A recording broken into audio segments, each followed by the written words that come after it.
IAPPA is honestly pretty mid. I'm ugly and I'm proud. What happened these past couple of days at the biggest amusement convention in the world? Did Top Thrill Dragster finally get an announcement?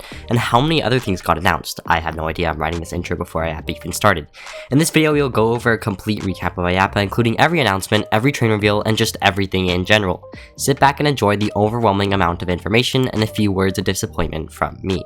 Day 1 of IAPPA was pretty much the day of train reveals. It literally was just train reveal after train reveal after train reveal, but I'll talk about that in a second. First, let's talk about the headlines of the day. Starting off, we heard a rumor about two manufacturers teaming up and bringing back an old classic. Us enthusiasts had wet dreams about bringing back Aero Loopers, and that definitely did not happen. Instead, we got a janky fair ride by Schwarzkopf and Premier. My thoughts on this are just like, this is so completely random. Why bring back the Wildcat, which is not a real crowd pleaser in the first place? And these are two very random and unrelated manufacturers. Anyways, it's quite interesting, and you can expect to see the first one opening in 2024. The other somewhat notable headline of the day is Kennywood is getting none other than a Zamperla Griffin. Yeah, I don't think anyone cares. This is a flat ride. I'm not a big flat ride person, Flashwing is, but like it's themed to aliens and it's just very interesting. Didn't expect an addition from Kennywood this early, but it's a respectable decision on their part. The other minor headlines is that Lotte World is getting a PUBG Triotech simulator walkthrough. I have no idea what this even means, nor do I care what it means. Even though I am most likely going to Lotte World in the next 2 to 3 years, I don't care about PUBG, therefore I don't care about this. Skyline is somehow back with some dueling spaghetti bowls. There's these LEDs that you could put onto the track that would probably cost more than the coaster itself, and you could turn your coaster into Rainbow Road. Hint hint, there's more news about this model coming in day 2. The last minor headline is that Funtown Splashtown USA is opening a Sally Dark Ride.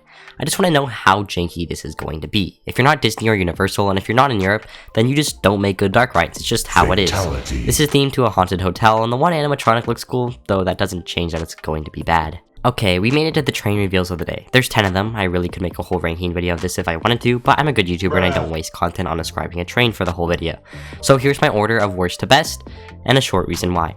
Maurer Rides, Lakeport, Ellison Launch Coaster. It looks like such a basic model, there's nothing cool about it, there's nothing bad about it. Cedar Point's Wild Mouse, it looks hella goofy, as it probably should, just a really funny looking train. Adventureland Log Flume Boat, it looks like a normal log flume boat, pretty uninspired if you ask me. Zambezi Zinger, the Jeep look is okay, but something about it just looks not that appealing to me. Bone Shaker's lead car, I mean it's cool enough, I'm just not a big fan of the hot run look in general. Pipeline the Cirque Coaster, the trains look exactly like the concept art, it's not bad, but it's not good. Big Bear Mountain, it's like Mystic Timber's trains, but better. Wildcat's Revenge, it's not a good lead train at all, it's just slightly more interesting than the others. Arctic Rescue, it looks like there's a lot of parts when there's really not. Plus it pulls out the snowmobile look nicely. The number 1 spot is the Zamperla Lightning LSM train. This would probably be a last for a lot of people, but like, come on, it looks sick. The pink meshes with the black so nicely, the restraints and seats look so comfortable, and I just want to sit in it right now. If that's not a good train, then I don't know what it is. What? What the fuck? Now we are on to the wonderful day of day 2. If you don't know, IAPPA is a conference, meaning that networking is one of the key draws of this whole convention, and sure, business did boom. The major headline of today is S&S statement on how they sold not one, but multiple Axis coasters overseas. We can speculate what parks they are going to. I honestly think Secret Weapon 9 is going to be an Axis.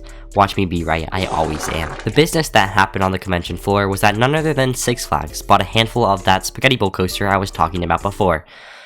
I can't tell if this is a good thing or a bad thing. I don't think Skyline is that bad, but these are kiddie coaster models. They don't appeal to me, and I just wish Six Flags, instead of buying 6 of these, built one good coaster. The other business is that the Funland of Fredericksburg, I've never heard that before in my life, bought the SPF drop tower that was on display at IAPPA. I don't have a lot of comments on it because it's a small drop tower and a small park. It's just interesting, I guess. Now there was also some interesting concepts brought up. I'm gonna blow through the water park news because it's not that interesting. Okay. Whitewater West revealed a transparent slide along with 5 other concepts. Wygan patented a water slide that crossed paths with each other like a road intersection, and Poland unveiled their raft slide concept that looks rather strange, but I guess this is cool, but I also don't care. Serious? What is somewhat interesting is the technical park reveal. They showed off this really cool flat ride that they call the Da Vinci contraption. It's like a pendulum ride on crack. Despite looking like an operational nightmare, it looks like a fun ride and I can't wait to see where it goes. Also, one more quick thing is that Fabry revealed a flat ride that looks like an Olympic-themed Nebula Z ripoff.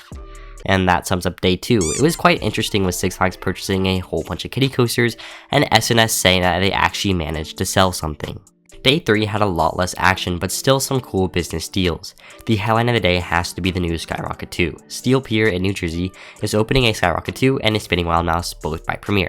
This is cool, I guess. It's really just more credit runs, nothing really standout worthy. There were 2 other business deals, but they were small, and I don't care and you don't care, but here they are anyways. Amusements of America bought a flat ride from Technical Park, and Tweetsie Railroad bought the SPF Visa that's being displayed at IAPPA. Like I said, nothing much.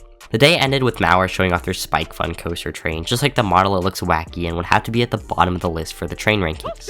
IAPPA, Day 4. It's the last day and probably the worst day. The headline is probably Canopie Lake Park purchasing a Nebula Z, which is one that is on the convention floor right now. It's a nice small addition to a nice small park. I've been on a Nebula Z before, they aren't my favorite, but it's a good family and introductory thrill ride, and the best part of it is it doesn't get me sick. The other news is that Six Flags is spending money again. In addition to those Skyline spaghetti bowls, they are buying a group of water slides. I don't really care about this, water parks aren't my thing, and I don't plan on going to one anytime soon. Circuit Racer also got an announcement, but I don't know if that's part of IAPPA or not. So that's it. That's every single thing that happened in IAPPA. That's all for today's video, guys. As always, make sure to like and subscribe. I'll see you in the next one. Have a great rest of your day. Goodbye.